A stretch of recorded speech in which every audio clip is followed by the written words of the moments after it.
In the Smaller Dots format of the podcast, I present little parts from the long-form interviews. They usually highlight a specific topic that I talked about with my guest. So what we do in the Smaller Dots episode is basically the same as what we do in the long-form Connecting Dots podcast episodes, which is connecting the dots in the lives of my guests and with the help of their knowledge to understand them better and to find out more about the world. In this Smaller Dots episode, you hear me talking with Susan of Amasian Weddings. That is a wedding planner business based in Frankfurt am Main, Germany. Susan explains what it's like to run a wedding planner business, and you are lucky, she also briefs us on crucial cultural differences to respect in weddings, so you can avoid that mistake in your own wedding. Susan also has another very interesting business, but to find out more about that, you will have to wait until the second week of September, when you will hear my extensive conversation with Susan. So for now, enjoy the Smaller Dots. So you have a wedding planner business, right? Yes. I thought we would talk about this first. So how or why did you start a wedding planner business? How did that come about? Yes, I have this wedding planning business actually since 5 years ago. And, since a student, I really love to plan every small, big events. And I enjoy it, especially when there is a successful one come out. Also, almost 12 years ago, all my family and close friends started to have weddings internationally because I have a lot of international friends. Mm-hmm. So I was always the bridesmaid or from the family group who are helping for the wedding planning. And then it came out the idea it's really nice that you are showing yourself being helpful for the amazing weddings. And some of the weddings from my friends, they are already planned by top wedding planning companies. And I saw how much difference it is making. And 5 years ago, I had my wedding here in Germany, in a very beautiful castle close to Frankfurt.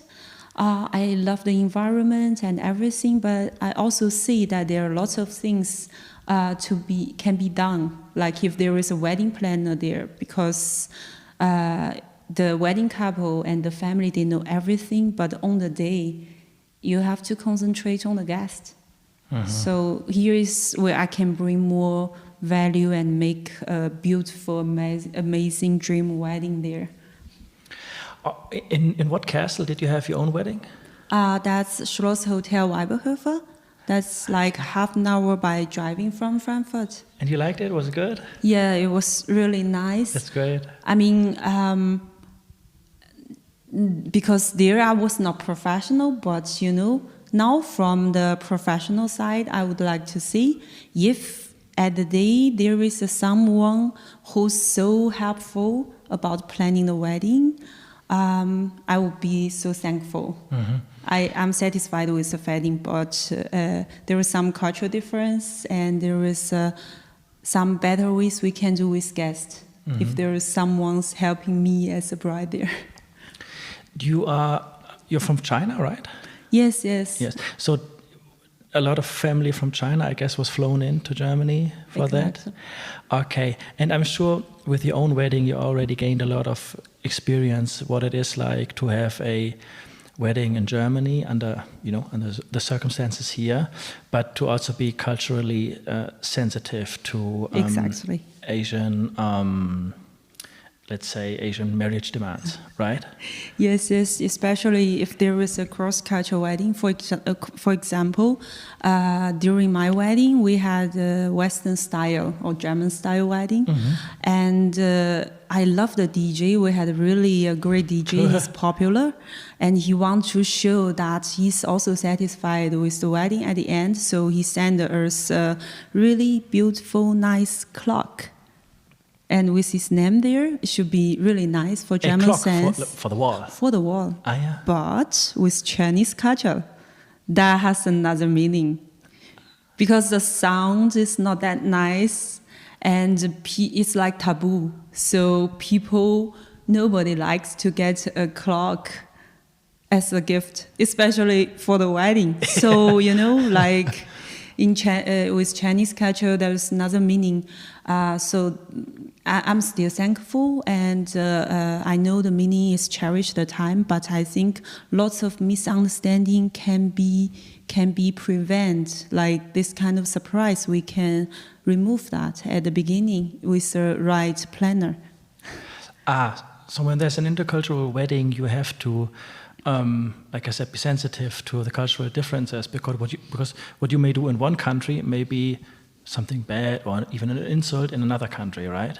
Exactly. Do you have an example for what, for example, we would do here in Germany that Chinese parents or grandparents would find very not so good? Yes, for sure.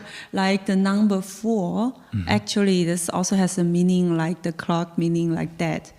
But The 4? Yes. So you should really prevent to use that during the very important time, something like wedding or like wedding suit number. So don't use that or don't pick anything related to that. All the wedding time, it would be better to set related to with 8 or 6 or 9, because 6 means lucky, 8 means lots of money, 9 means long term. So, and also not only from German side, from Chinese side, I had one wedding parents, because from the very traditional Chinese culture, it is really nice that you put peanuts and all the this nuts thing on your wedding bed. That means you're gonna have lots of kids. That's a good meaning. So it stands for fertility. Yes, exactly, fertility. But actually, especially in the star hotels in Germany, it's not allowed, because it's not easy for the hotels. The room service would be very annoyed, I guess. Exactly. So you see, there are lots of things you need to educate the international clients, and that's what we are doing as well. And we also have to do the communication, not only because of culture, but also of different habits. And of course, the regular work of what a normal planner should do to plan the time, to negotiate the contract price and everything in details. And from which countries are your clients mostly? I would like to see, because of my background, mostly they have something to do with Chinese or Chinese culture, but maybe they are growing up in US or in Europe. But still, I also have some very international, like wedding couples growing up here in Europe and so on. But I think all of my clients, they all have a very international sense. Yeah. And what do you think would be like the key differences of Chinese wedding compared to a German wedding? I would like to see nowadays the trend is the same, like the aesthetic is internationally, especially when it comes to a very high-end ones. But some Chinese wedding couple or Chinese bride or Chinese groom, they want to still keep one touch of Chinese culture. We embed that. For example, the traditional Chinese wedding dress, they are actually red. So yes. That means red wedding dress or red suit. That will bring you lucky and everything. So traditionally, the Chinese wedding should be a red wedding, and the Western style is a white wedding. But sometimes we just try to combine them for the main ceremony, like traditional Western style. It's all in white, but the red part, we keep that for dancing part or for morning part as well.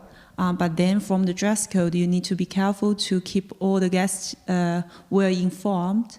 I'm just using my wedding, because that's the start of every story. As example, during my wedding that time,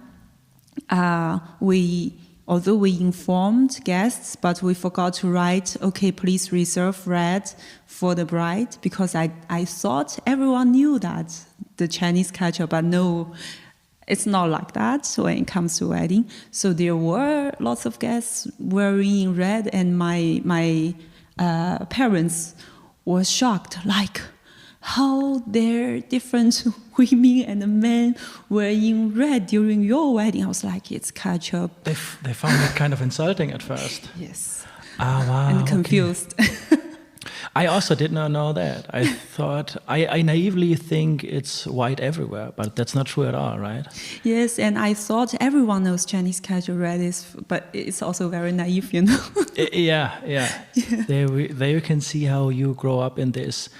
Not you specifically, but like we all maybe in this little bubble where you think, of course it's like that. But just a few 100 kilometers away, maybe things are different, right? Exactly. And also tea ceremony is very well. Herzlichen Dank fürs Einschalten. Wenn euch der Connecting Dots Podcast gefällt, dann abonniert ihn auf dem Podcast-Player eurer Wahl und gebt dem Podcast eine 5-Sterne-Bewertung auf Apple Podcasts. Vielen Dank und bis zum nächsten Mal.